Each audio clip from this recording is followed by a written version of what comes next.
Samoa o le a ule ukufia le vai nga mo'o iai kangaloa e le ngaka ilea o upa ia Samoa o pa ia e apo ka ia ave yo ne ia vanoa ia o te whaafeiloai ma whaatalofa whaatoatuai isi o tātou watu no pele Samoa mai lava whata whaitaulanga e whia o whioi o le tala lei le ngata ilea o tamali ma whale upolu o tō whinga ia le ngata fo ilea i o le malu o whale tua matausi ai mai se foi o saoao ma tamaita whanau pele e si o tātou watu no lalo vaoa o le lumanai o si o tātou watu no o Samoa o te whia i nei tūlawhia e whaafeilo i atu i lau tau mamalu le ngata ilea o le kalesia e pele le nganga le kalesia fitu Samoa tu to tasi e whaiau masui o lana waun te itai ao po le fonga o le porkalame e whaafeilo i alo o tau mamalu mai o le au te ia o le taulongo longo o le tala le lei ma le whafangu o le upumoni ina ia mawhai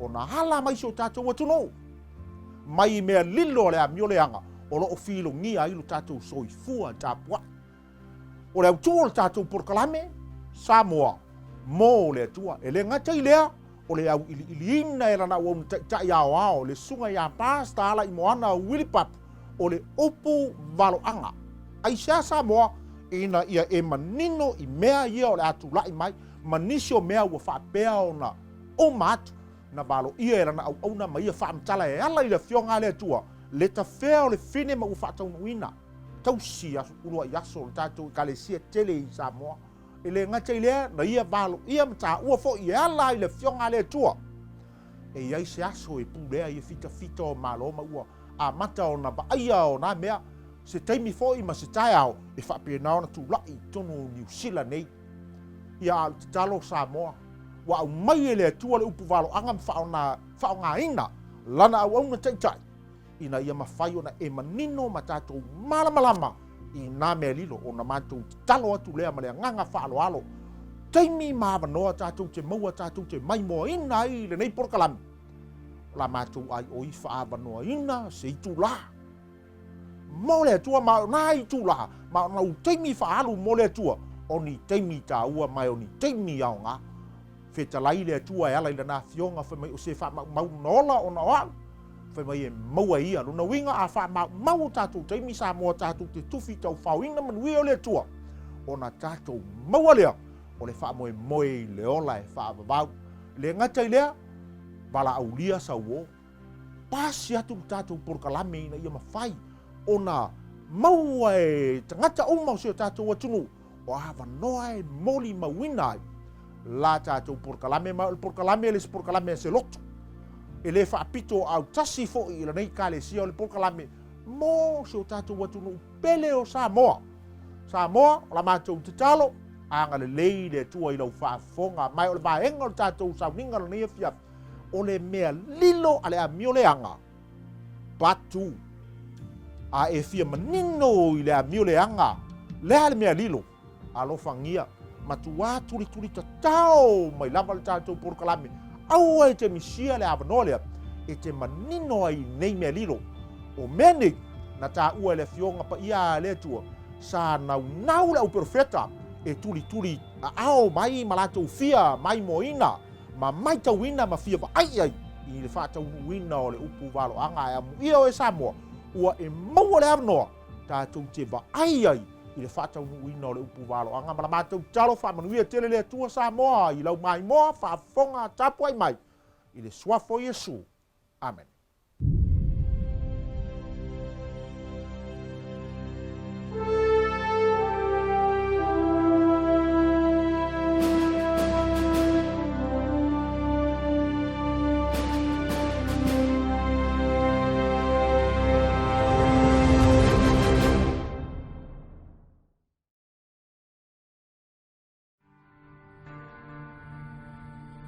O tau tala tu spaiei se au, o se au fa elia, o se au o se flinga, o se au o le toi tula.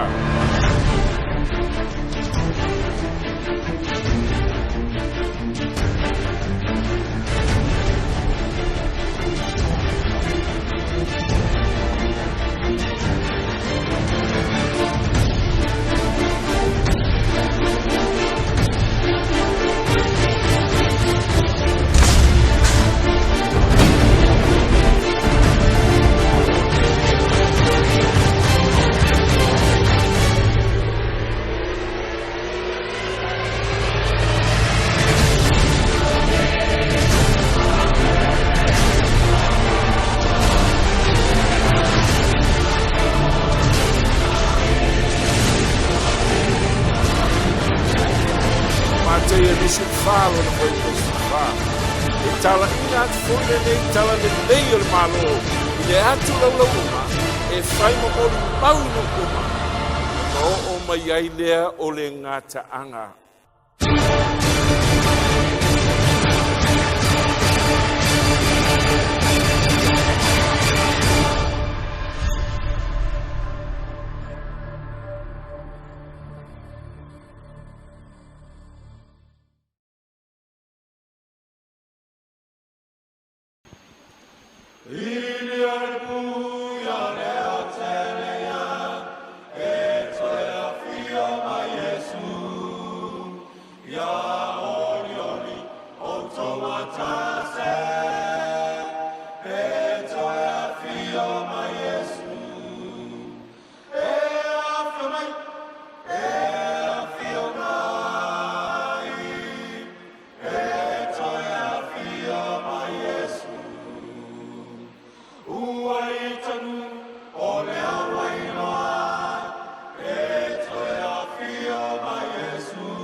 Tātou te tāru. Lo mātou te mai o le langi. Aanga i atu le nei pāneta i lona whai unga. Malona toi i tūrā. We au mai e mātou o le toi whi au mulmuli. Na e whi talai ai e talai nātu e whai mamori mau i atu no uma. O na o mai ai lea o le ngata anga. Ma tu vole le anga saile nei po fio mai ma futa mai te talaina le la tu fafonga ma le ma tu fa longo mai lo una vai na se fu le ele fa tu muina lo tumu a to e manino lo fiao moi fu le taile o lo to ma fina ngalo lo lava sua fa Yesu o le vara o to ine amen.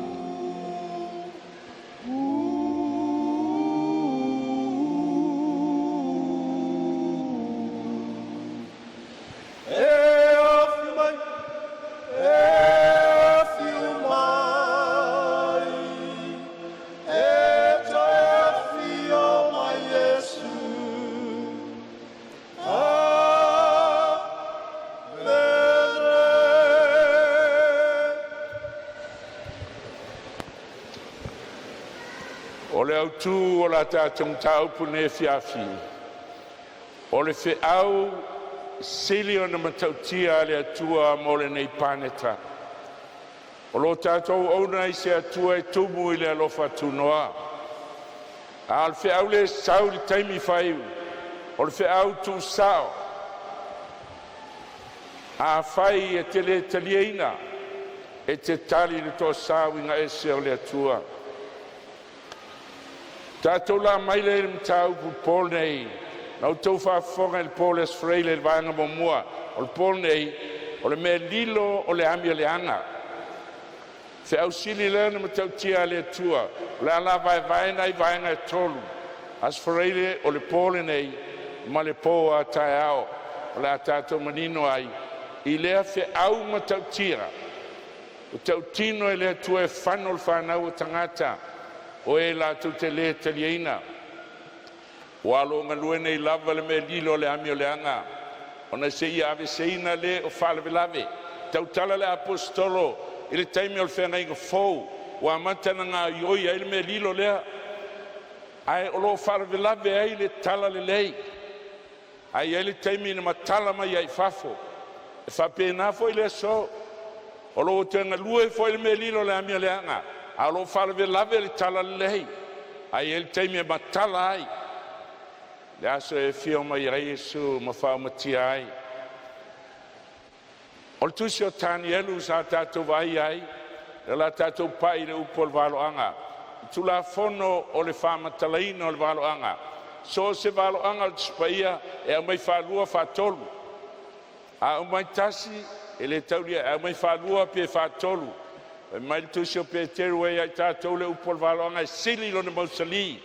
Ai sea e au mai matoe au mai nisi teimi au mai whātolu le waloanga tas. Peo le nei, waloanga mombua na au mai le tusi o tāni eru e lua. Lisi mai ai ele atua le whasolonga o mālo lalangi. Mai le tausanga e ono o lima tila mo. Mai a Papilonia o le ulu oro. Fatfata o le ario me time Persia. Lima toluiva le tolu tasi tila mo. Sawai a eleni tolu tasi se lau ono valu tila mo. Sawai le malolo na whao lalangi. Malo pe o se ua mea. Se lau ono valu tila mo le tau e pina. A fio mai ai Yesu o awao le pule a Roma i lalangi. Se iona malepe il fa se lau fitu ono ti a. Ona e vaile le tani e fitu, o te au mai whalua foi il varo anga. A ua whatusa nei Papilonia i le leona, me taipere sielu rosa. E leni whatusa le na Mary e whao na ulu. Se iona mai a Roma le maro o mea, u whatusa i le manu fe ai, ma tautia. Wale ma fai ni whamatalaina ele au na le atua o tani ele matautia le ama. Whamatalaina ma lo matautia o Roma. Whatusaina i leu a mea. Ai ele meu whapopo. Il tani ele fitu sale i ele tani ele lua. O le mea ta wale ni foi titi. Whaine suma i les freile na malama le elementa tu talnoina. O whapopo ma il tani ele fitu. E toi so o ele whamatalanga le atua. E winga i le Mea Lilo lea o le Amio Leaga. O na o lea ina o mai whalua. Pātuan lea ne whalongo iai i le asfreile. Whatusa le Mea Lilo lea a Satani. E lau mai eia na mea whapau tonu o le Kalesia Kirisiano. Baanga mombua lea ne whalongo iai. A le lau mai whalua le waloanga. I le Paul nei, part 2. E tisile lo Kirisiano le wei nei. E alalanga uma i le atua. Ai tautino Yesu il matau e fitu luful tasi. E le sao langi malo langi na tofa mai le ie. Na lena te fai le fina ngalo lo tamao le langi. Fau pe so e luful lua. E to tele la to fai mai a tau le aso. Le ie matau nei na perfetane lo ngoa. Lo ngoa na matau tulu ai te moni. Lo ngoa suafo Yesu. Na fai ai va venga tele. Na o tau tino atu le ia te lato o te lei loa o tau. E le mai ese le tua le o tapua iai. E alanga Yesu, a ele o Yesu ele i loa Yesu nei tangata. Le alala malmalama il po nei il mafuanga. Vaenga le alo na lua e tapua iai il tele o tangata. E tau o le Mea Lilo le Amio Leaga. La tatu mai moa o mai whalua le upol valanga il whalinga mtau pe sumatoru. O le valo anga le whalinga e sfultolu, o le atato mai moa ai, i le manfe ai. To te mantua foi, il whalinga e sfultolu po e whawhai mai a vatu al tarako, o le pule, i le manfe ai. Tau e le tua le pule lea, o le manfe ai, po lana tapua inga lea, e lau mai ai mea whapau pau tonu o lot kerisiano. Ma te ia e lua sfulfa, alona whau sfulfa, Tala Yesu e tala ina atu le nei tala le il malo le atu lau uma. E fai ma mori mau. Samoa pe te talia pe te le talia. E mori mau ia te oile aso whamasino. Na e whalongo iai. O na o mai iai lea o le ngata anga. E tala Yesu e pei ona po noa. Whapenale i saule a talia o tangata. Na whafua sei. A pupu atu loto tangata i meole o langa. Ta lo taimi ale atua al wishful vai lalo al wa el vai lunga fa umatia ai fa na o tangata miliona na fano ai na to valu na fa leina fa fonga fa linga is fulfa fa tino inai le tala leilen fe tala Yesu mulmuli atua ile ya tela uolo na to tolu angelu wa ummal fa wala angel momua wa ummal fa wala angelo na lua ale utato pai nei il fe awale angelu lona tolu fa pe atu male le tele ele se fe au na ele se fe au le titi o le fe au le tele le venga le fe au ai se tas e fol man fe ai le na ave ia e satani la ia me fa pau mai le lot kerisiano ai amo e fol man fe ai le na malona whaatangata, ele ngata il man fe ai ele me tau le image, e tai tusa le lei lava. Ta lia le whailonga, e ai lana whailonga. Whailonga le atua lon sapati e skero e luas fulu whaupa e luas fulu. Ai e foi le whailonga al man fe ai lea. E tu ilo muaulu. E mali tai tangata, Willie, e saul tangata el solfonua pai, e stemplo muaulu. O lo nunga tangata fa vale fafu e stemp ai, e le stemp i tono se fale. Ai o lai tau tala u fatusa, mo simples. Vai polo inga fa, ia e manatua, te manatua e fea, manatua e lo muaulu. Sapati aso fitu ale atua. E sau satani, ia e manatua lo waso, o lau whailonga. E ia il whailonga, le muaulu, po le 5 tau, e te le te li tonu iai, e te pala ai e tausi a te loelo fefe i tagata. Whaafonga le pamtalanga ale atua, le whaupule iwa. E inu lava ia i le waina, o le toa sa o le atua, walina atu e le suia le ipo lona toa sa, e puapua ngā tia fo ia i le afi mante o i lumo la wangi al paia, ma lumo al tamai ma moe, o le aso i e teimi, sau e le toa sa o le atua, le ofa, le vel, ai fifiloi ma le alofa tu noa, a o le teimi lea, e sau tasi e le toa sa, e le suia le ipo le toa sa, o na tali le atua, e le wha maua lungo tangata, ma le kea o tangata i lana upu. Lātou te le maua fo i se file mu i le au malpo. O e waifo il man feai. Ma lona wha tangata. Ma sena te talia il whailonga lona muaulu. Ta ua tele il pone.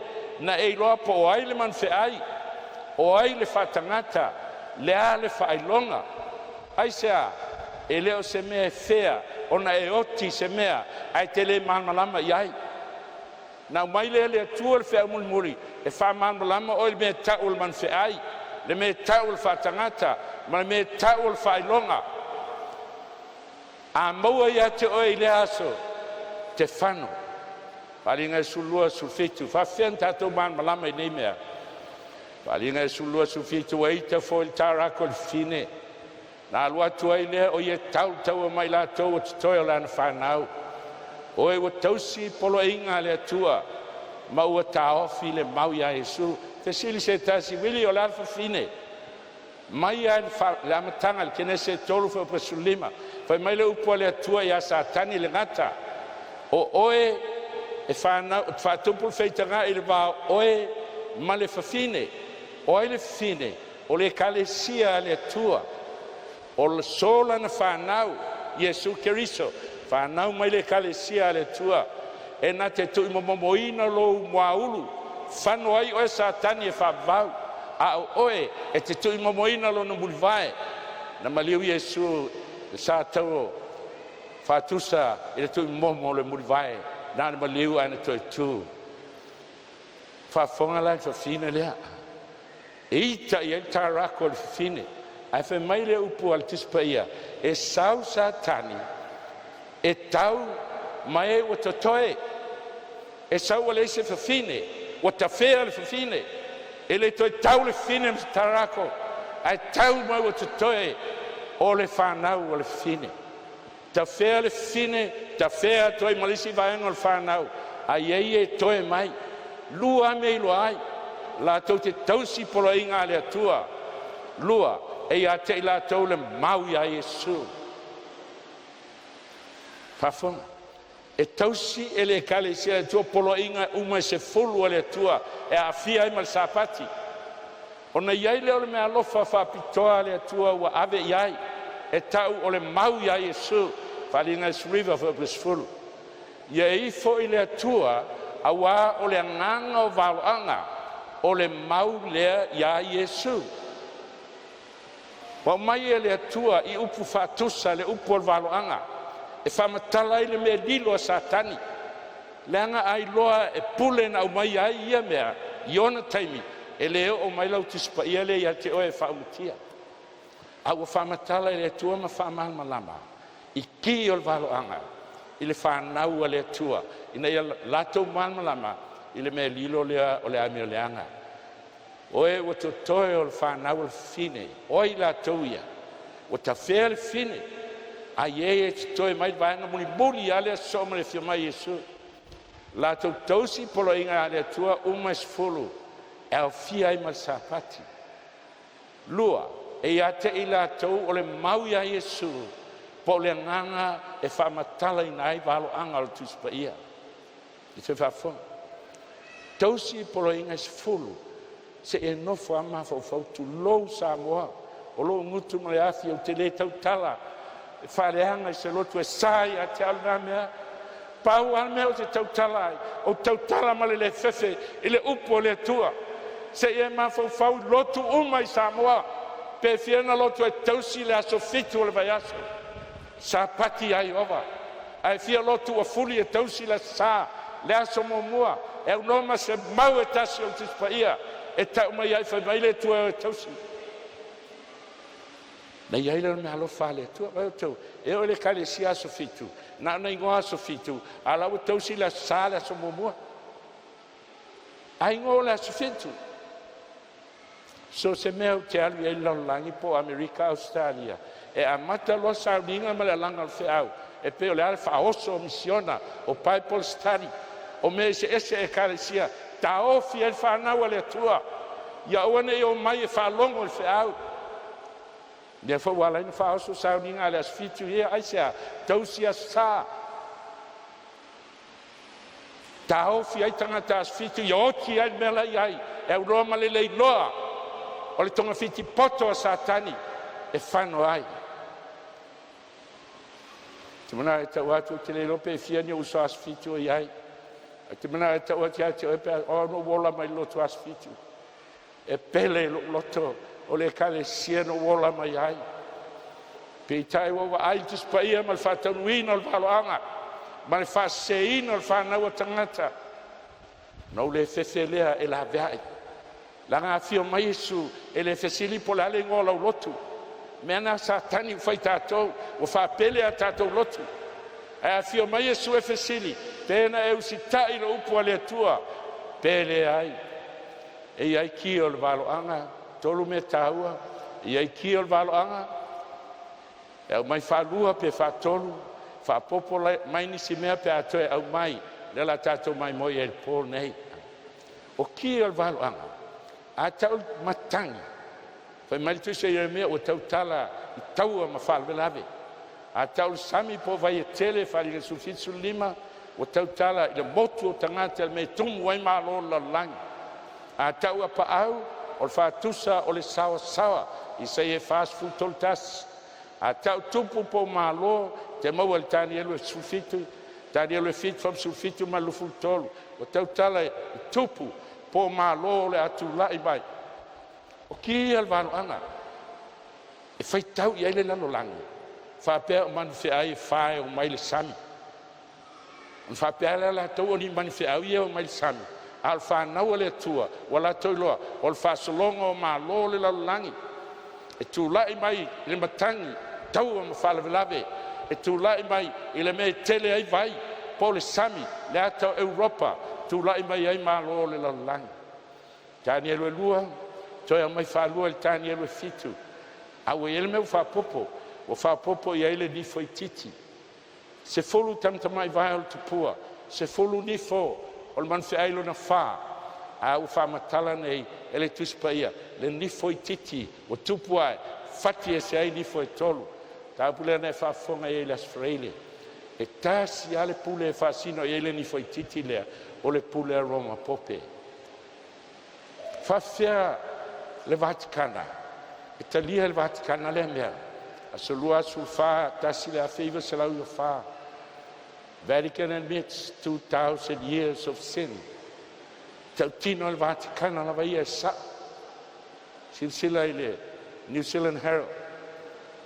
E ia le taimi pong sao le kalesia. Ma le tele ona tangata. I le lua afe mua o le talaanga o le kalesia.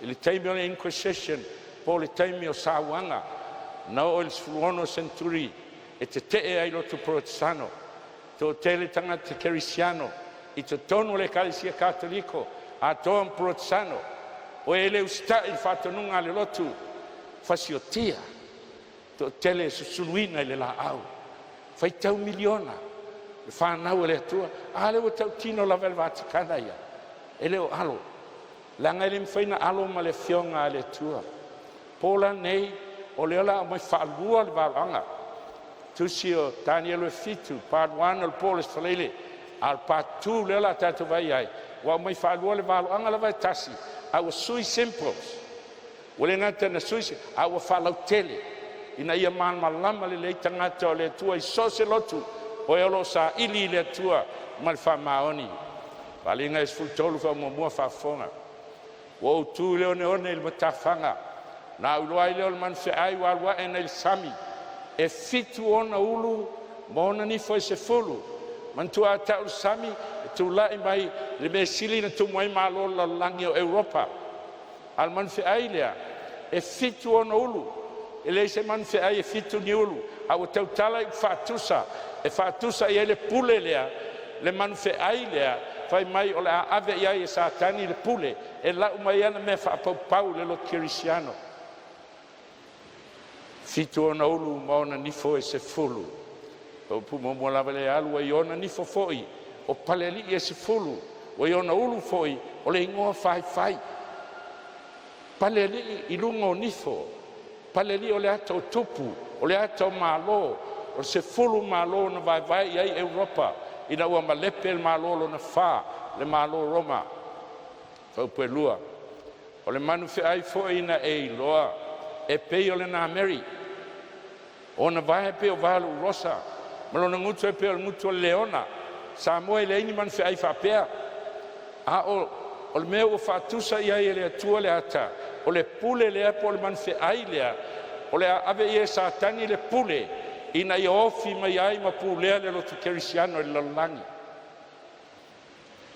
tino ina Mary vai rosa ngutu o le leona fa pelua o tu ina tu fo ia te ia el tarako o lona malosi malona no fuali male pule e ave ia el tarako satani pitai feitau falinga mtau pesulua o le tarako le ana tau fai e ai tama whanau na o whanau tama fine o le kalesia le tua whanau mai ai Yesu ai tam whai le tarako e ai na tau tisi sia malama e le tala i teimina whanau mai ai Yesu sa tam whai he rota ko vana whapau pau al malo Roma ko vana i tu malo ia fasioti uma tama whanau o Petelema ina ia whano ai Yesu Keriso ana ia le ao le atua na la vea iai se on tau nu lana misiona na sawai la langi ma toia fio i le langi o le tarako la satani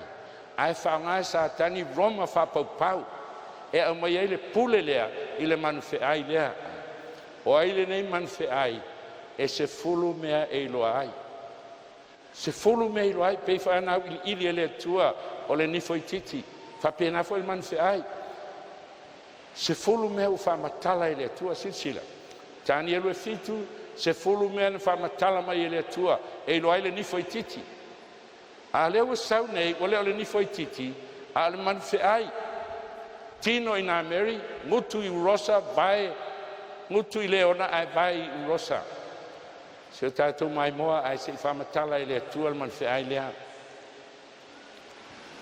whalinga e sfutolu o le mea whamamua o le mea mua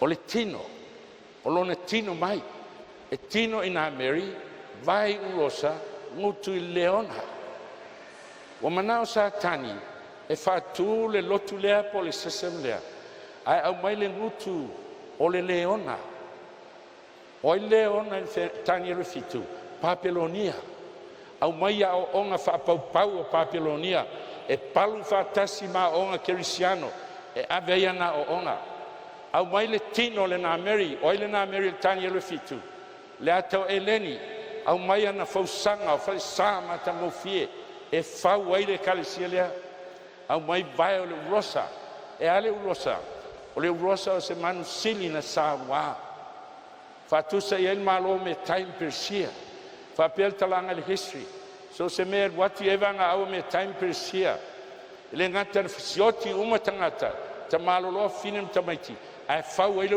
po e fai ma FAILAUGA i loa ai o i nei nau ia eva ngā au a le urosa po me time persia la o mai au a onga whapau mai Papilonia la o mai le mātango fi o le fausanga wha e leni o le a au mai vai sa wā le urosa e whau ai le system lea e la o mai ai ana me whapau tono lotu tasi ana me fiti ai mei e tono le Ekalisia Katoliko Roma ma le au penga le na mai whapei ale ni whaititi leo te whalua mai tusi o whalina Samoa panga le a o tātou e la velo alau lotu e le toi loa los tangata a te mana e tau ati a te ore mea lea e le o lau lotu e oti o e malau to o lua ma lau whanau e oti whai mai Yesu e iai tala leibun moli e whai ma la beai moli mau ia te oe na e whaalongo iai a whai e te ena na e mūre i le hafi ona ua pele ia te oe lau lotu a ua le pele ia te oe le upua le atua me mua lon tiro mai me lona lua i loa ai o lona malosi o lona nofualii ma le pule tele e o mai le tarako po satani e ala mai a Roma whapaupau le ana tam whai e whasioti le alo o le atua pe mai le whionga le atua e ala mai ai e o mai ai le pule Roma pope e o mai a Roma whapaupau Tuinati a te el tarako, nga lue satani ala i a Roma whapau, vai o le ua mea. E ala mai ai, o le pule tuinatu i a Roma popi ala tatu mai mo il tal fasolpito. Professor of History, University of Rome, La Planca, pe mai le whamtalanga, e so mai i le aua Kaisara, na wha solo mai ai, o le aua pope i Roma, ina watu ua e Constantina i Roma, wa ia tuina atu lona nofo alii i le pope. Tausanga e tolu tasi le history. Na sifi ai e Constantina lau na laubua mai Roma i Constantinople. A wawanoa ai Roma. O na tuu lelo nofo alii mala na pule lea wa tuu le pope. O take over ai, o continue mai. Mai fai tau le tailo leo le pontiff. O le tailo nasa i atu Constantina. Pontifex Maximus. Tailo whapau o le walau papatele alu i le langi, le ato le olo i papelu. Whonga i whamtalanga Stanley i le history. Whatumuina e le pope o le tūlanga wa wanoa nei i le emperor o Roma, o le kaisara a Roma. Ma mau ai e le pope o le power, o le mamalu, ai le ngata lea o na whaalanginga, whaapau. Sifi mai i le tarako o Roma whapau, lewa sifi angai i a Roma pope. Lo iei whanau le tua te tono le Ekalisia Katoliko Roma. Tangi lo loto i le lofa i ai latou. Ai leo latou le tau tala i ai. Le tau tala le atua le pule. Le pule na whano ai. Le whaitau miliona al whanau le atua i te tono le Ekalisia Katoliko Roma. A toa marotu Protestanto. Me alon tolu. Mo lona tino o lana pule. A lona tolu. O le tasi o ulu na foa, na whai a mate ai. Ai ua mafu, ua pē. E fitu ulu o le manwhe ai. Na uloa foa i le tasi o na ulu e pē ai, ua foa a mate. Mai ulu i e fitu e vai atu le. E ele si ulu, ua foa. O lui e fitu al manwhe ai, a matama ia Papilonia. Ma lo na sawa ina le whanau le atua. So e me time persia, ma lo eleni, ma lo na wha Roma whapau. Ma lo na lima, Roma pope, na whasio tia le ono 10 miliona al whanau le atua. Ma le pule lo na ono, le ulu lo na ono. O e te misiel po a tae ao, e o tuai le talaanga. Le Mea Lilo le Amio Leaga part 3. Tātou te pai ai le tūlai mai o Amerika. Mai au ili le atua. Ma lona fitu lea o tātou anga i atu nei ai. O le tū whaatasinga. O le pāo o lotu. Ma le pāo o whaamalo. Le mea na tupu ia Roma Roma pope. O whaonga le pule whale malo. Whamalo sia ai le pule whale lotu. Union of Church and State. Whanau ai le onu se fulu miliona. O le mea na tupu o la toi tupu o la tatoi angai a fo iai. E o mai le soe te whalonga il parlemene e whinau. Tasi tu la fono, tasi la sa. Ai sea, ele o le atua. Au satani. E manao ia whanau le whanau o le atua. Ma o Samoa le mea no o iai Europa. Na tafi toto ai ala o Europa. I tausanga o mawai. Ma mai lupo le tispea no loa fo il tasi o no le pesai o fo amate. Ai peitai o mafu. Fafonga. Leululo na lima lea. Leulu lea Roma pope. Tausanga tasi fitu i vavalu. Le history. Tau nuu ai General Berthier. Te au Napoleone. No lu fale ai Roma. Ma ia pu e wha tangato taua. Pope piono. Ma whaaleanga ina le malo o le pope. Ai wha tu le malo faltino. Tasi fitu i vavalu. Whai mailtis pa ia o le tasi o na ulu e foa. Le foa na whai amate. Ai una mafu e pe. Na saule al melo na wha. O le melo na wha. Whai mailtis pa ia le whapue tolu. E ofo lalangi uma. Malato mulmuli atu le manfe ai. E ale so. Malo umo lalangi. Wai lalo le vainga al pope. A e alu i Roma. Te vai fua malo ese. Whapea oe o le United Nations. Ale ai o malo umo lalangi. Wai ela to ambassador dai Roma. E fesili po le alme whai mai el pope. A ele inga i oise me tasi. Ai whalo ia le tispa ia e ofo lalangi uma. Malato muri atu i ai. Pea no whai atu ana i le Paulus Freire. Whai mai pope e Silvestre, tolu lua lima. Aua ni toi whai ngole as whapau paule o la. O se as whapau pola, whai ngole ulu, le aso le li. A la langa uma la langi. A sa, aso le li. Au mai tala lei Samoa. O whai ngole as sa le aso le li. A la langa Samoa, aso le li. Tulai mai pope Benedict Fuluono, le anafta umatu. Aua ni toi whai ngole aso le li. Whai ngoa, o le sapati. E a Samoa. Le walalanga uma lotu. Sapati. A 11 fai maile atua el tispaia. Ele taliaina. Ma fuanga na u talai misiona nei. Samoa mo le atua. Lo iai tangata totoa i Samoa. Tangata ile fefe tu mo le atua. Toi temi fai o le planeta. Nona foa na fai a matea i wa mafu. Na ofo le lalangi uma malato muri atu iai. Tausanga e tasi iwa lua iwa. Wheloa iai Mussolini, ma Kaspari, il cardinale al pope. Ma saidia, le Roman Pact, tasi iwa lua iwa. Toe whaola ai o lau ele, na whaoa ma il pope, tasi fitu iwa valu. Toe tu iai lana pule, o lana malo. Toe whafo iai. Pa mai mo le mau ale, newspaper San Francisco. Chronicles. O saidia o le nei whangainga lau iloa wa mafu ai le foa. O toi pēl manua leana iai. Tasi fitu valu. Leo o toi le lei whangainga. Tasi iwa lua iwa. Lewa na valu i el tispaia, Sisila. Sa whaalia e tu uma e lua o le whaaloalo tele.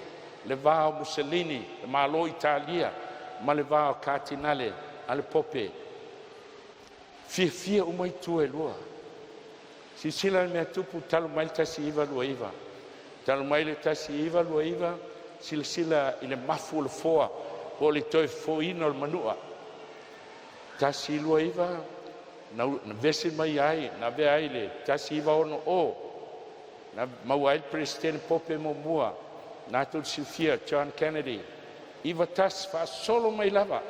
E o mai le so, wa siasi le pope i Amerika, ma tautala i le vat, i malo o whaatasi al lalangi. E mai tus paia, e maful foa, e ofo lalangi, ma toe muri atu i ai. Le so e o ai presidente mao malo. Nixon, pasia, ina iai se ambassador malo Amerika e ave FAILAUGA I manofo I le Vatikana.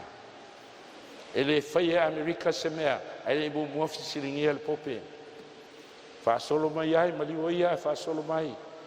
Clinton, Presidente uma o ia Obama, o iai I le Vatikana. Ai se a malo mo lolangi, ua muli ati ai, vaenga lona 5 fai mai, e ifo le lalolangi I le manu fe ai, ma ifo atuai I le tarako.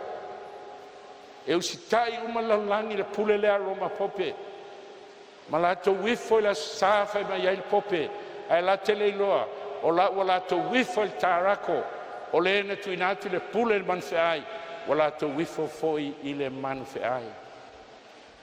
Samoa, ai whaalonga le pōne mai la ngona le ti ngā ele o oe. Hao satani, e mana o ia e oti. Ma whaangalo wita e whasioti ei oe maluto o lua malau whanau. E le nia upua le atua, wa ifo I le tarako satani. O le ene tuinatu le pule le manwhe ai, Roma pope, wa lato wifo fo I le manwhe ai, po Roma pope. Me umai an ta whaitau mai nei. Whalinga su tolu pe wha. O wha pe atu ai se tusa mal manwhe ai.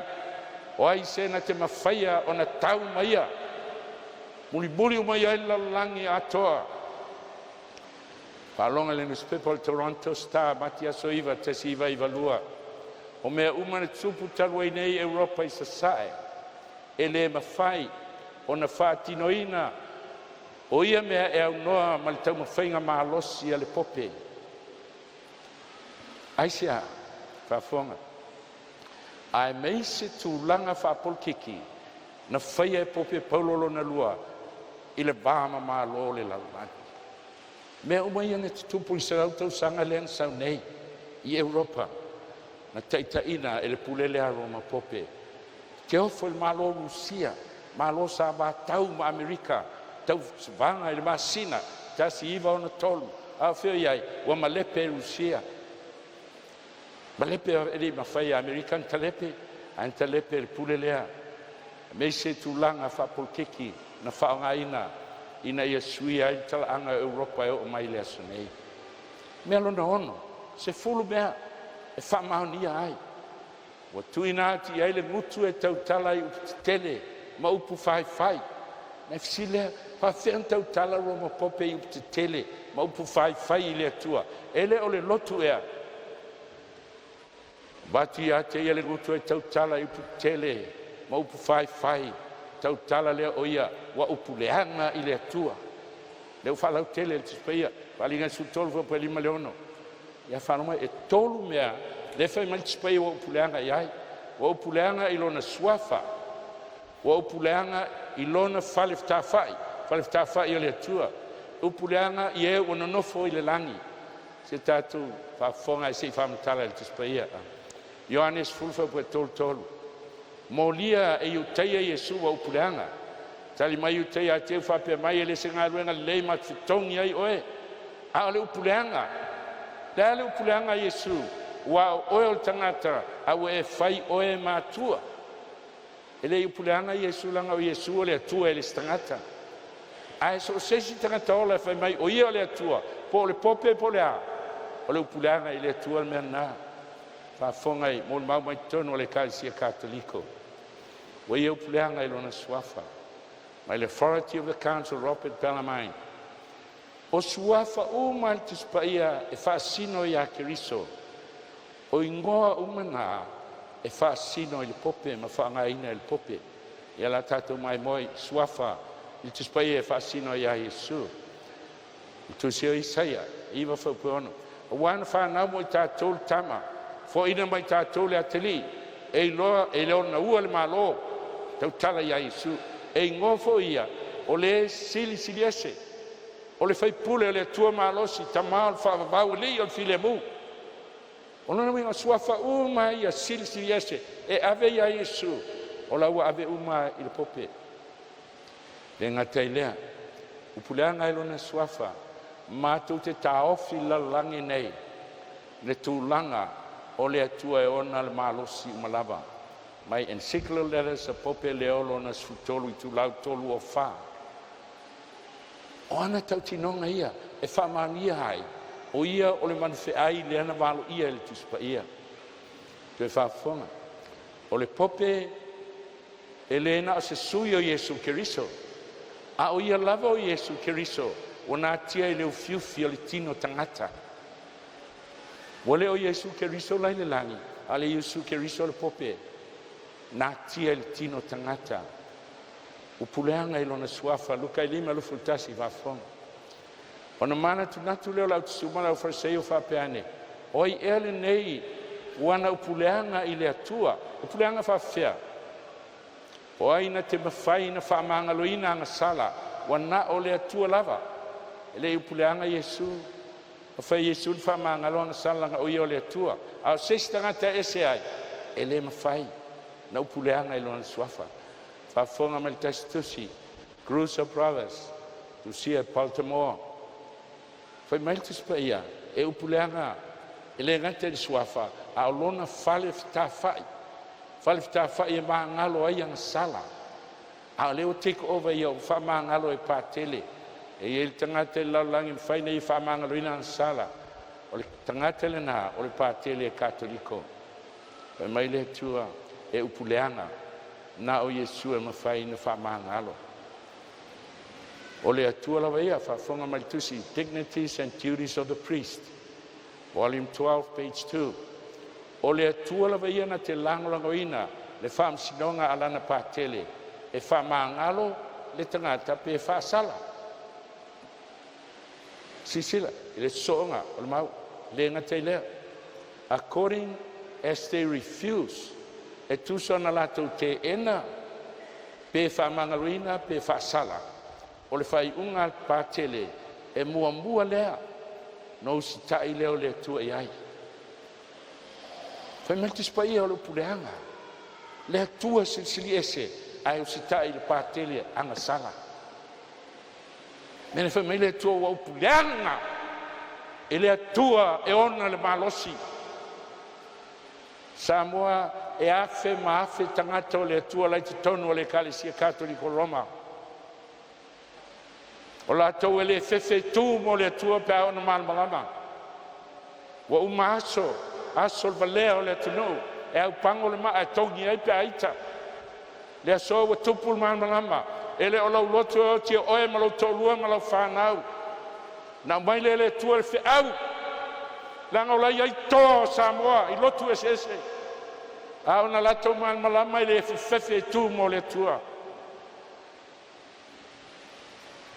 Ale nga te lefe mai e upuleanga, I e no foi le langi, whafonga.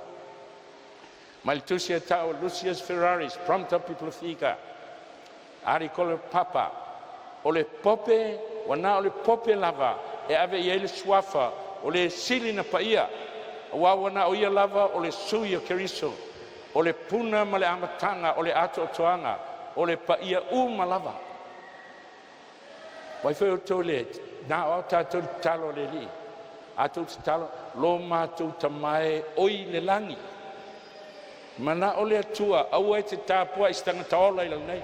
Lo mātou tamae oi le langi ea, e pa ia lo suafa. Ma fuanga nai lo minga fau I o tispai a Samoa, ue le toi mau ai, Yehova, wa ese. Ai so se mau e te furi ai whengi tuai, wa ese Yehova e tusi ai le lii. Ai sea langa o satani, o le lii o le vani monimo, leo wa sau le lotu.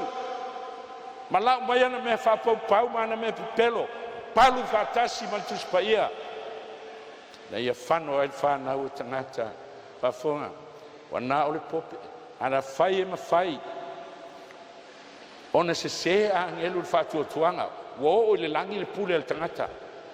Pe manatu e te iai il fatu tuanga le Kalesia Katoliko. E ma fai na fa masino ina, ma fa salaina angelu. E le pope. Wale ngata I tangata ola wola na pule I angelu le atua soifua. Mena fai mai ai le atua wa upuleanga.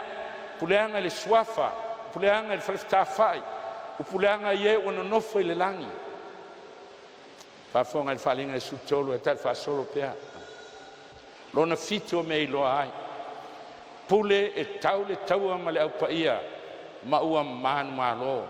Whaupue 5 ma le whaupue 7. Whalinga su tolu whaupue 7. Tuina at fo ia te ia tau le taua ma le au paia. Ma ia manu malo ia te ila tau. Mai le 5 tolu valu. Se i pa ia le tau sanga e tasi 7 iwa valu.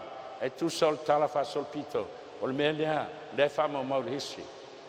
Pope in seni lon tolu. Crusade, tangata Alpensia, ma tangata Waltensia, tangata Kirisiano. Fasiotia ai le biliona o tangata. Ai le ngata i lea. O le Order of Jesuit, tasi 5 whao, tasi 5 valu o. This is history.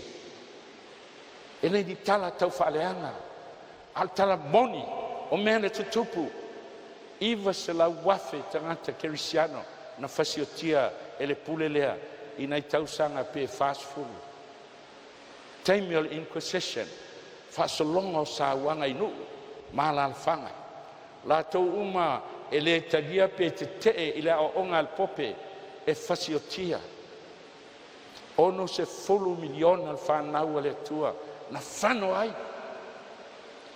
Samoa le toto nei tangata e miliona. Na tangi mai papala. Ia langa ina le whiau. Ono le mena tupu, o le a toi tupu, au e te misia sami ngā tai au se so o ai. I nuu at vaenga maua lalo, o nuu maula lalo, e iai holani, o nuu whapena. 5 sfuafe tangata, na whaatautauina, te tipi ulu, susunu, tan wola, le halato ang sala, lato te le italiaina o onga, se a o fa pau ia na mai tonu ele pule Roma pope. Mo le history, the Church of Rome has shed more innocent blood. Le Kalesia Roma siliatu tele o toto ele sala na i family ina. Ilo so seisi pule nga fa na tangata.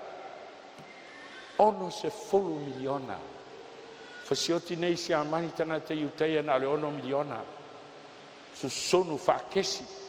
Aina le 1 miliona. Ale pule lea. Na whano ai le 10 miliona al whanau ale tua. O le nama ta upu whai mai e le fisilingia e sos tangata Protestano. E malmalama le le tala whasolpito. Ai sea, o le 10 miliona lea, o le mau al cardinale e ngoi a Kippens. A mo li mau tu si tala lava ia Protestano. E au i le 2 miliona.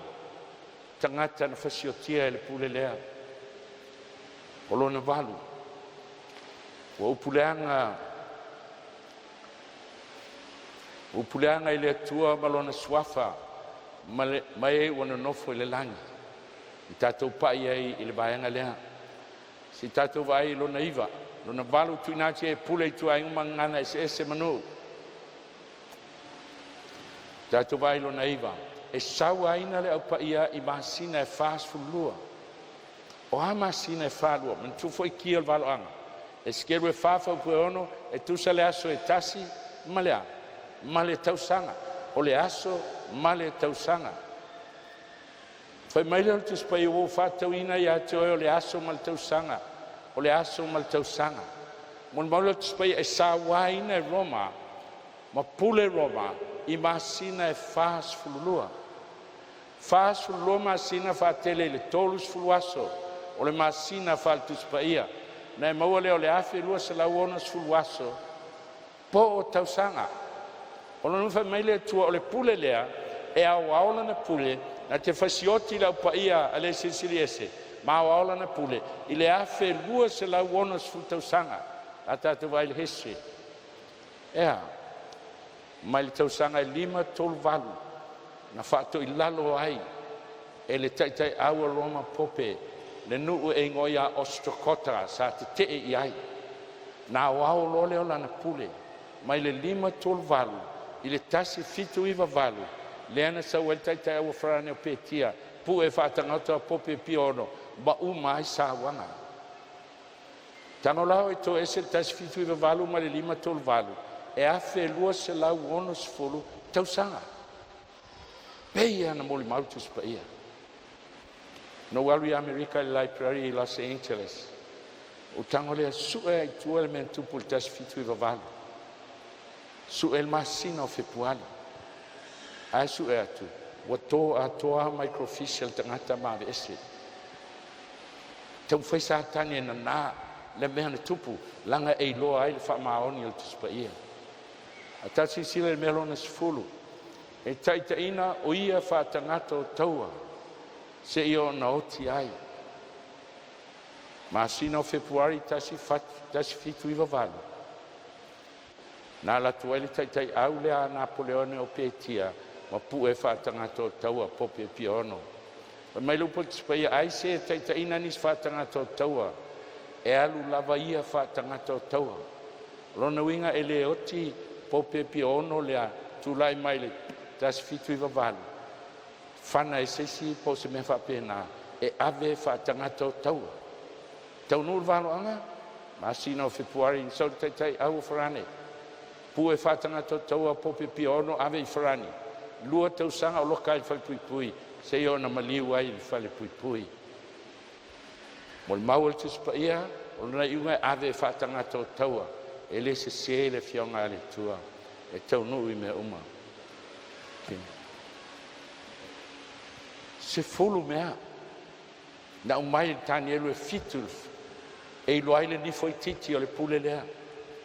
Toe au mai whaalua, whaatusa il manwhi ai e sau sami. Se fulu foi mea. Tātou whaalongo I ai pō nei ma whaasolo I ai I le history pō le talaanga.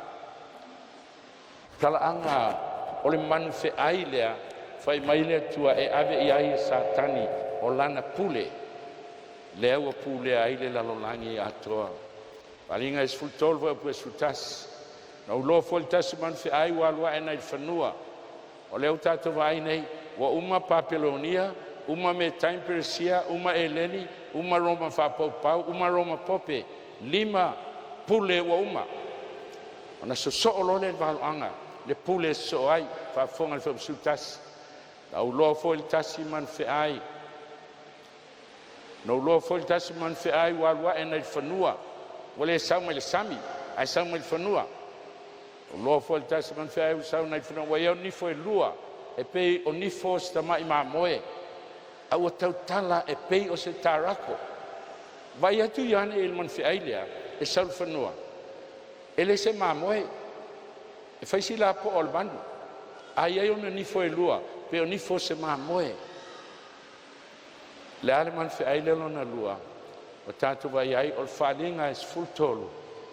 O leo tātou pai nei I lona ono, o whaasolonga o malo, o le malo lea o Amerika. Whaatusa I nifo e lua e pei o se mamoe, o le malo e file mu. O na nifo e lua pei o se mamoe, o le salotonga, civil and religious liberty.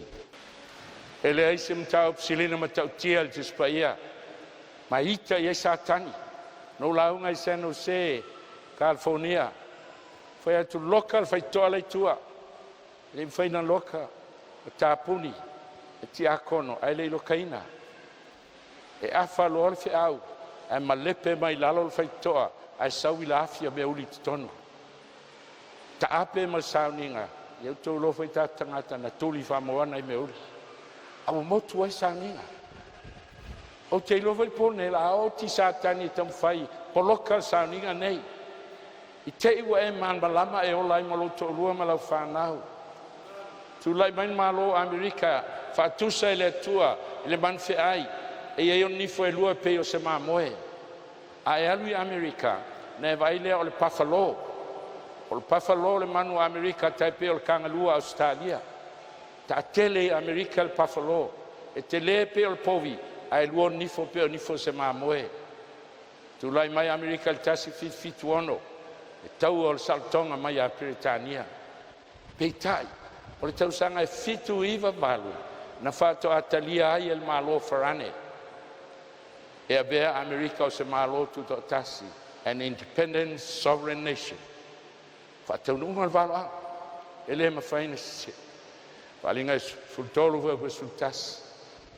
Sau mai whanua, man whi ailea na sau mai sami Roman Pope. Al man fe aile sal fanua o le atau Amerika. Vai tele moto tangata o tele Europa au Amerika. Na nai tangata initia ai vao na iai. Fatusa leo man fe ai ame e tula i mai fanua. E lua nifo e peo stama i mamoe. O nifo e lua e peo stama i mamoe. Al man fe ai e tele o mole pafalo. E mai leo le fionga le atua. Ai tautala e pei o se tarako.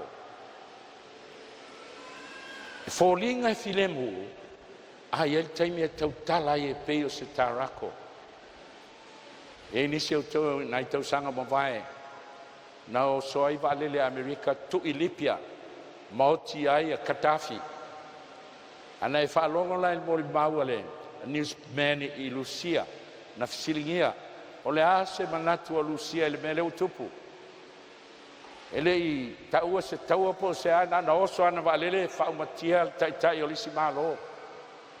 E whemel tali al taitai lea le newsman a Lucia. Wa matan tau tala whatarakol man whiai. E o ai a Lucia whapau pau. La tau te loa le valo anga. Pe anu vea tue le se mitau po se lotu asfitu. O le upua le atua. Tau tala e peo se tarako. O lona wha o mea taua. Whai maina te whaia le pure uma le uai man whiai. O ai le uai man whiai. Le man whiai le aroma pope e Samuel Sami. La toe whaia Amerika lana pule. E ala man whiai le na Samuel Sami. Na ia tu whata sia le pulenga whal malo, ma le pulenga whale lotu. The Union of Church and State, le ana whasiotia ai, le ono se fulu miliona al whanau le tua. A whai meltis paia e toe whaia Amerika, le pule uma a le uruai man whiai lea. Lona lima, na te whaia ina ia ifo le lalangi, mai no nofo ai le uruai man whiai. Nga lue nei Amerika i tono o malo o whatas. Ina iau stai uma malo i malo o whatas. E uno male ilo e tangata. Ua pulea ele Roma pope malo o whatas.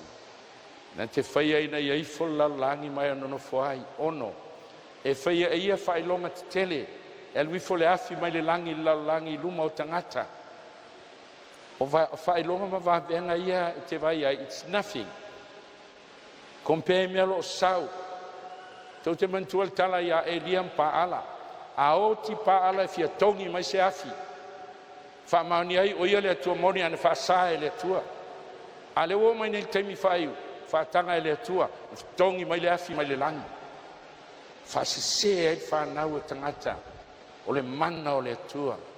Ai le ai. Me alona fitu. O loa whaiati e nonofo i lalangi la te whaias whatangata al man whiai. E ona manua i le pelu au ola. Amerika lana whatuina le image.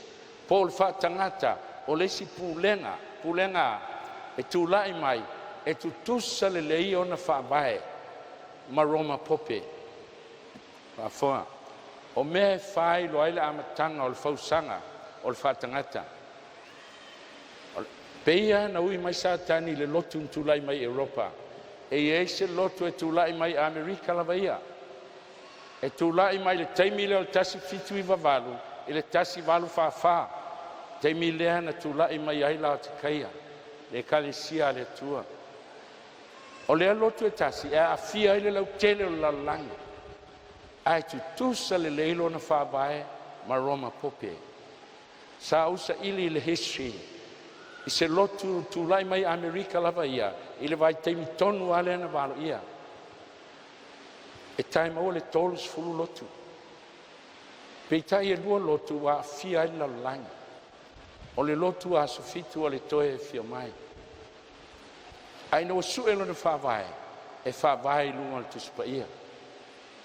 A le tasi lotu lona lua. O le lotu maa mona. Whafonga. A te le hita ia te alpone, o te mana toa te armene, pe te hita, pe te le hita. O la o tiu te, o lo leona spumate, e fola le upu a le atua. A e le tali ina, au o mamaha u ilo toto. sisila i me tusa le iai lotu ia e lua pope tulai mai Europa man feai e sausami mamona e tulai mai e le man feai e saufanua le malo Amerika faingol pope o le atua le antou faafoga iai le pulenga Roma pope sa wele pule le pule ai lotu Protestanto fai mai lana upu oi na fai au tau loto ai awane au tau solia lo wasa po ale ngole lotu Protestanto e te lotu ai la te usta il fatununga Roma pope e ia lana langi fa pitoa o le ala na langi fa pitoa o le meta o pule kakolio te fiwa su el tuspaia se pule kakolio e le tuspaia o le langi alo pope ia tasi le awala i le langi misi sa tupe te tongi tupe mana ngalo ai anga sala o lona faavae o le tuspaia ma le apkalifa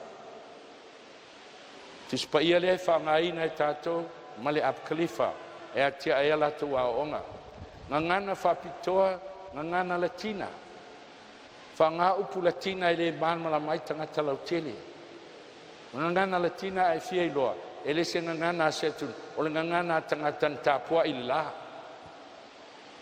ta o le ngangana latina le aleina memu whaingo le tapua inga ai o le melo na fitu e matautia ua le toe pule le atua ua pule le tangata ia sisilau tau le la mai le ata o le kalesia mamona o le ao le kalesia e le o le pope a o le perfetta e taua le perfetta o le living oracles o le fofonga o le atua po ai perfetta o le albe femelitus paia o i lava fai mai o le mea fofonga i el perfetta o le atua na ua fetalai o lana pule whaingoa le priestua o le priesthood e iaila na langi fale pui pui o anganga e iaila na awala i le langi baptisonga mo e uoti tispa ia fa mai na fatu tua ia taitasi na salamo mo le whamanga luina o na maua le baptisoina na maua le au tole me fua i fua o le ngang pa ia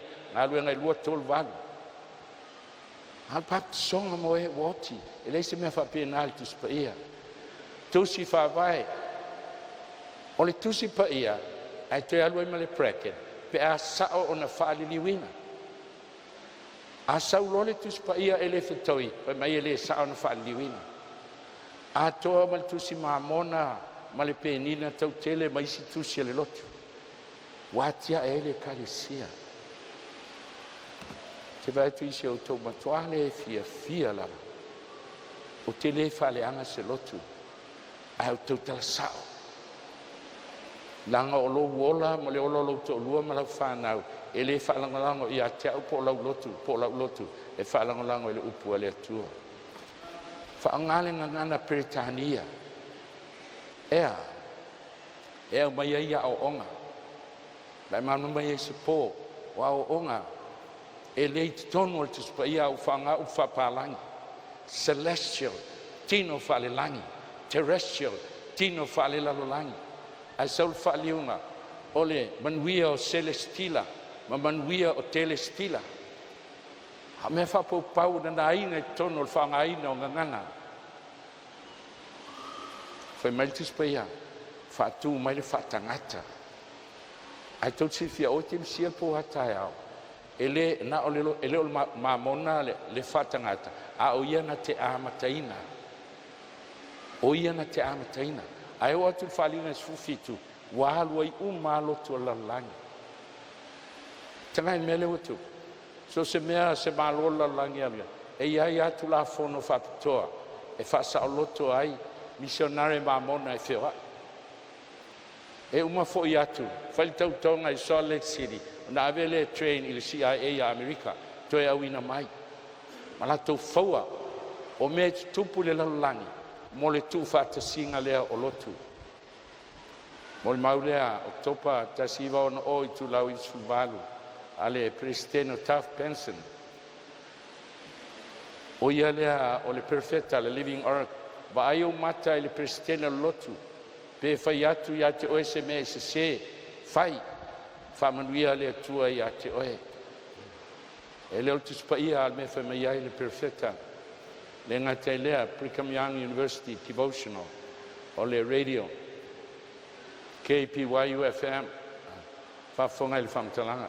President Hepa Kimpon made it crystal clear o le ustai tu sama po le ustai pon sama le malmalama o le melea e te tau ia ila tua ia ile pristua le ne te a o le me fai ati oe matua pe le titi le ne a o le me fai atu e lumanai a fai atu lo tai me fai e le sau pisinisi pe sao pe se e le o tu sia me ia tu singa le kalisia mamona e ala no o mai e te loai fa maoni alu ko valo anga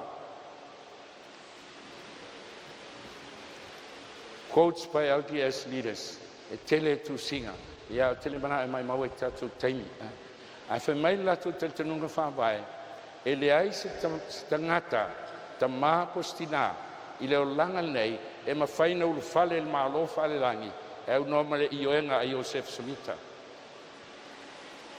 Roma pope mai Europa ma mona mai America si fa solo mai molta tu taimi ia onga lano mana o ai e loa o nei me umala fa ma ni ati le spaia America na te tual malo si pol mana va il fa tangata al man fi ai il taimi tu va te se le pule fa il malo ma le pule fa le lotu ina ia fa sawa ina fa na wale tua be ia na fa ia taimi wa fano alinga su tolu sulima na ia fa ia na ia fa siotia ila to umo ele ifo atu ile fa tangata al man fi ai ifo il man fi ai pete ifo il fa tangata ale ai fa sioti oe ole upol tispeia la ta fa solo atu luma le ngata lea we ne me ta ole new world order o ia ile swinga toa o fuafuanga mo le tu fa te singa o me tau lotu matulanga fa al malo le tu tangai mai ai stasio tu singa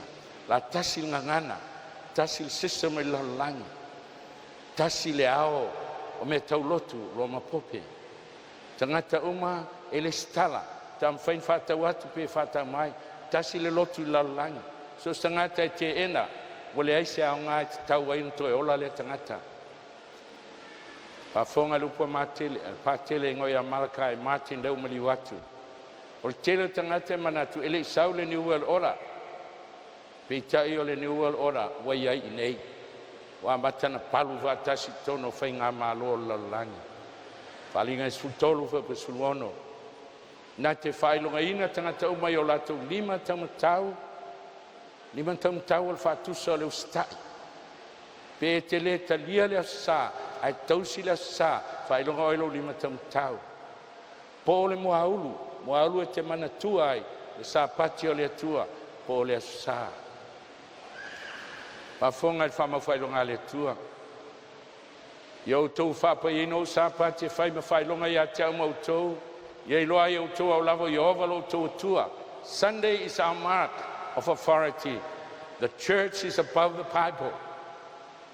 Maulunga tu le lotu ilo le me femelitus paia o le tau tala liwinga o tau singa o sapati fa maoninga na e maulunga tu lot pope ilo le fionga le tua sisila voi tatu me tau fa mau failonga sos fa mau failonga se malo tolu a me tau fa mau failonga le Britania e le swafa fa mau failonga le temio siosi lo nono swafa siosi lo nono lona title o le tupu o lana puleanga Britania malo fatasi fa pena fol sapati o le tua mena ita tele satan o sapati a sufito o le tua e ele swafa ye mantua la sapati fa peina o senta ale a sufito o le sapati ya Jehova lo tua e ele swafa o Jehova lo tua le ngatelea e ele na title o asoeono na ia fai ai le langi ma la langi o le creator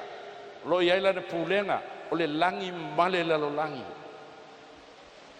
ma fo anga na ita i satani sapati ma mai la na so sa fai longa ai la na pule mai le skelo los fulu ia o tau si o sapati fai ma fai longa e lo ai o tau au o Yesu o Jehova lo o tau atua. Lua mea whailonga lo o tūlai nei, pei al teimio Elia, whailonga paala le atua la le sa, po le whailonga le atua le asfitu, po le astonai. Whalinga, tau su tolu ina ele ma whain whatau mai pe whatau atu e se tas. Tau lava ua iai whailonga po le ngol man whiai, po le whaitau a whai o lona ingoa. Le hal whaitau a whai, o le whai numera. O le pope, e iai na tiara, pulo o le tau o le tiara. Sa tusi ai le title, Vicarious Filii Dei, ile ngana latina. Peitai wa be sea talwai le lawa ina so o le amata upu. O le sola wa be ese ile ngo ala lava na tau aveina le title. Vicarious o le sui filiai o le alo dei o le atua. O le sui o le alo o le atua. Swafa ngana latina. Fa mele po tsuel mene we ile poto. Ina faitawia o ia. Ile faitawa fa il man ai. E ono se lau ono se fulmale ono.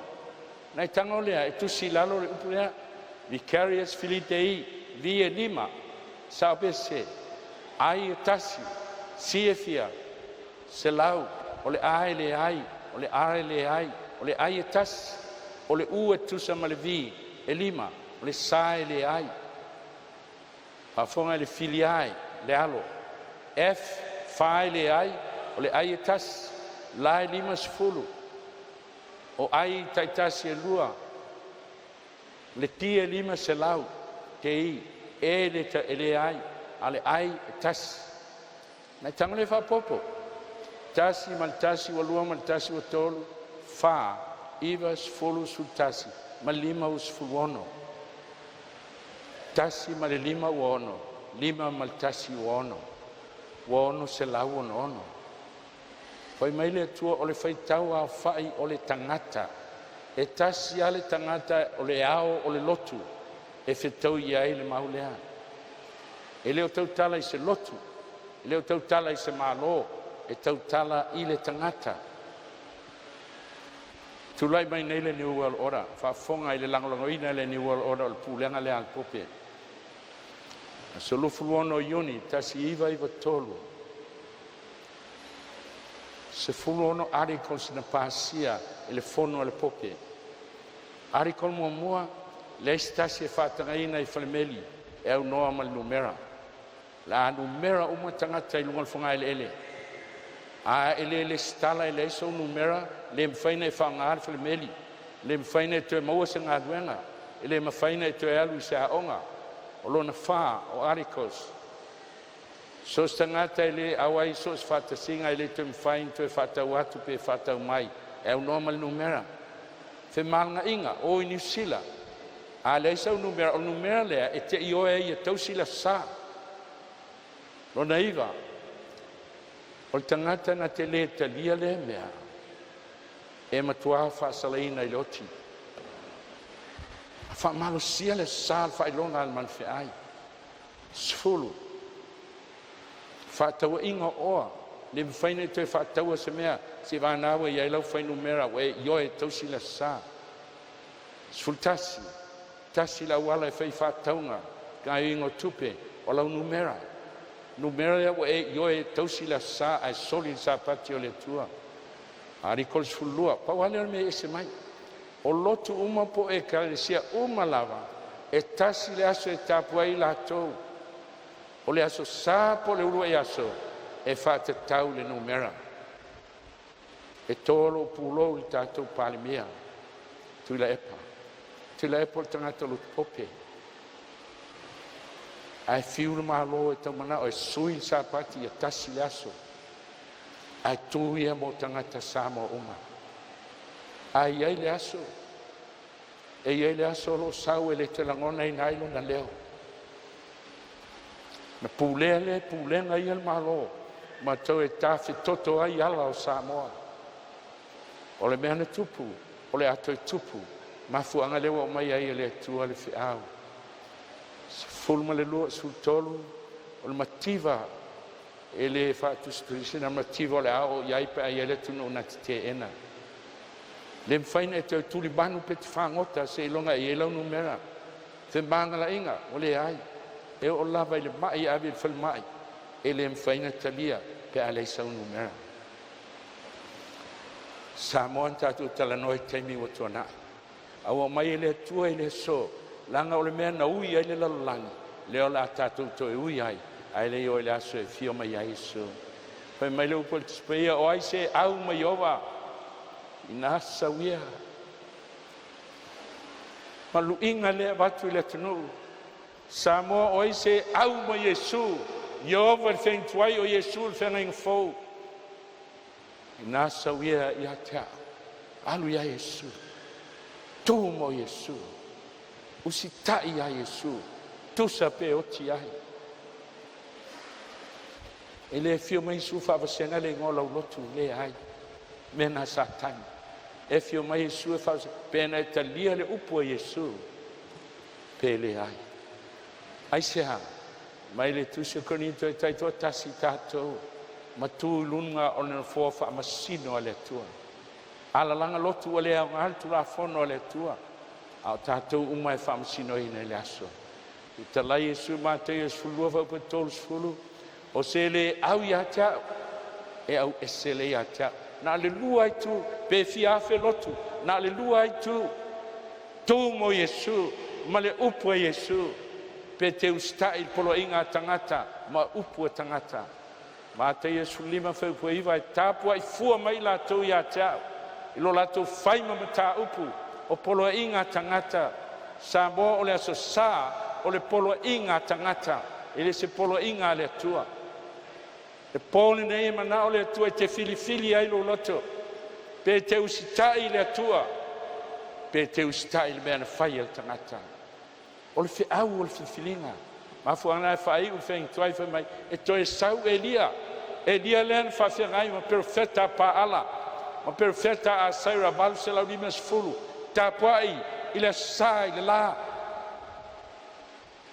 Ma le nuu o le tua o le ngangana. O le se tala. Wa fuli uma ia pa ala e tapua i le sa. Ai na le fitu afe na toe le to tuli se tuli vai ia pa ala. Pai mai le upo Elia fili o tau Israelu le sonei. Po ai tau te au na iai. Po o le tua po pa ala. A fai o pa ala muli iai. A fai o le tua muli ia teia. Fai ul maltusi malaki e faho po lima fai mai. E to e sau Elia.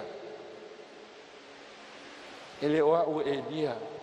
O nastanga fatawa. Al fe au fa Elia. Fe au le filinga. Te fa perto ele pole nei Samoa o il temi te fili ai. A fai e tau ona ile tua o sita ile tua tausin sa pati ile tua. Fai longa ile tua.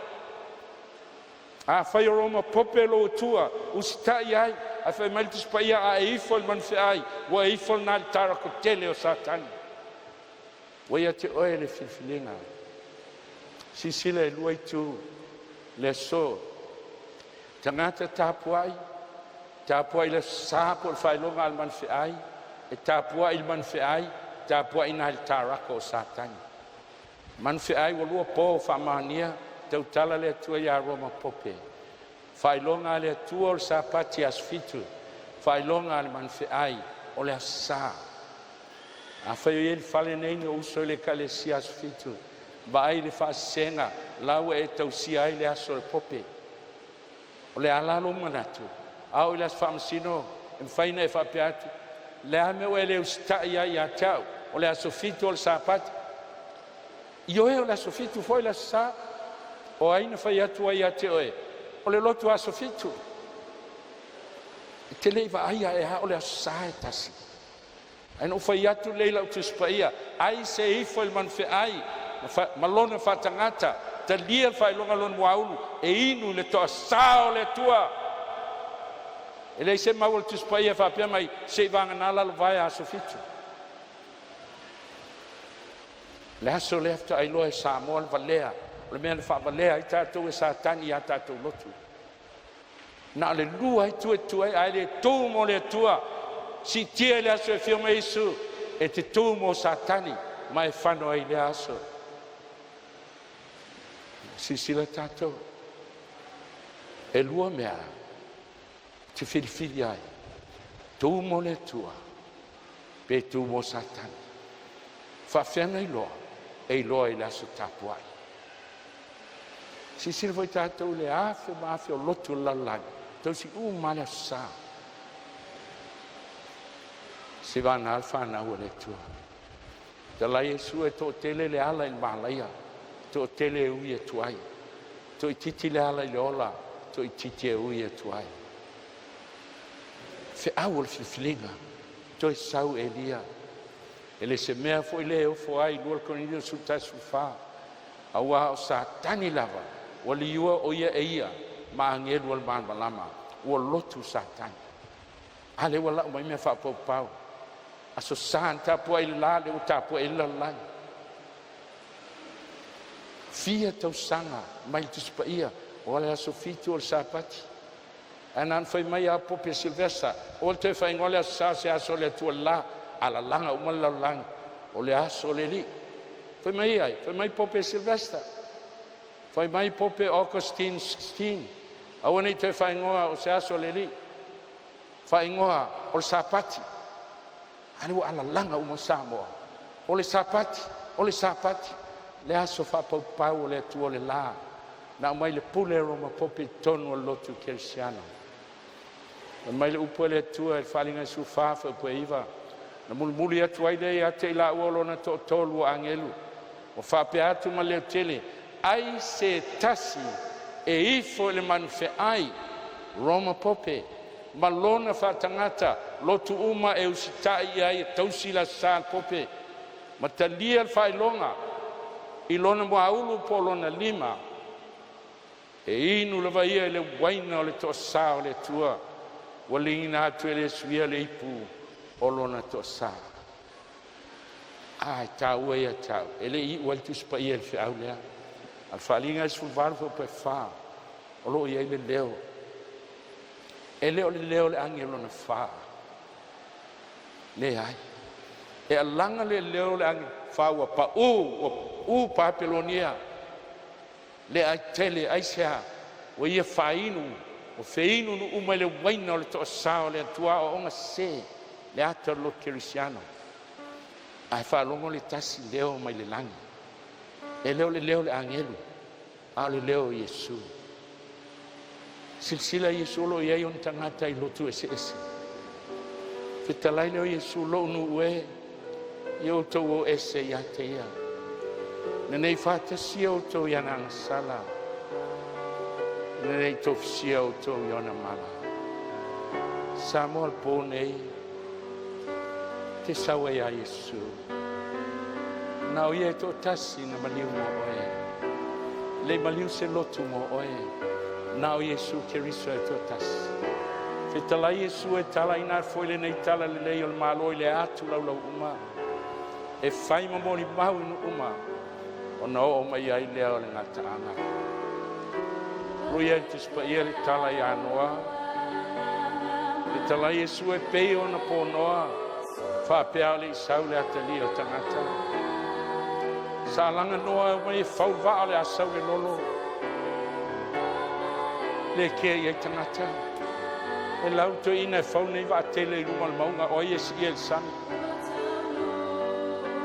fai atu no ai tangata talie maula la mai le upol te spaia fetale ane leo Iova e le fa vau le fi na ulo o nganga tangata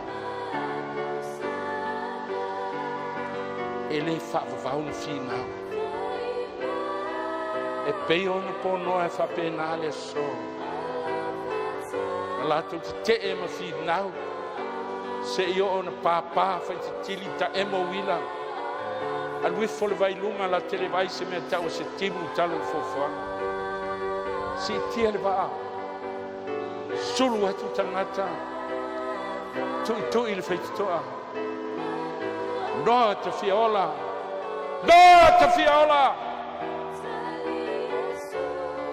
au tuai tapu miel fai to te fele mu e silva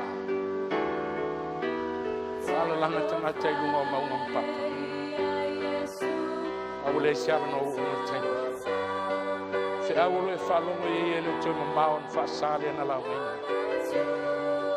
au e maua le hapa no e pōnei whaine whapeane e sue e waturu lolo tō mo oe tu i le ngana pa ia tata o lo fatu lo tu i le ngana o le atua i lo tō o watali i e lo tamai o tina e sawi a iate sawi a te au e te ola ai le maliu se lo tu mo oe na o Yesu Kiriso o i e il whanau o le atua lo sala lau i lo tu esi e leo latou e tautala i ai whiau le atua tautala i pule ofi mo i ai satani ma whano ai whanau o le atua i tausanga i tia tau whaina e tu mo Yesu ko nei na o maleu Yesu na taita ina hatu ina ia whaasatau ina Samoa e tinga o na tinga mama mawha e na wia Yesu le ala o Calvario ina ia o la malau whana lua taunga o le afi e rei saunia e le tua mo oe malau whana saunia le tua le afi mo sa tangi mana au ai a whai e te oti ai ono le wha maulunga o loto saunia Yesu le a ai Fetalai le Ioane su whawhe o te alu e sauni se meno whai o tō o te toe sau. Ina ia iai o tō le mea o te iaia.